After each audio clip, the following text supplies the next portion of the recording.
Il-bastiment Sea Watch bi 353 immigrant abbord se jkun qed jidħol f'Palermo fi Sqallija. L-għaqda Sea Watch stess ikkonferma dan.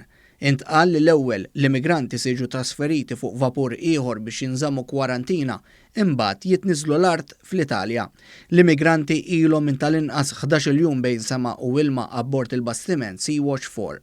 Uħud mill-immigranti kienu ilhom iżjed fuq il-baħar wara li kienu fuq bastiment ieħor. Abbord is-Sea Watch 4 kien hemm immigranti li ttieħdu mill-vapur MV Louise Michel.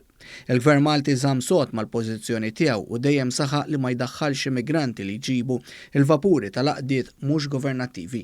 Malta kienet ċara mal-għaqdiet u mal-pajjiżi li tagħhom il-vapuri tajru l-bandiera li ma jistgħux iniżlu immigranti f'pajjiżna. Il-Gwardja tal-Kosta Taljana kienet diġà ħadet madwar 50 immigrant minn fuq il-bastiment Sea Watch 4. Dawn kienu tfal u l-familji tagħhom.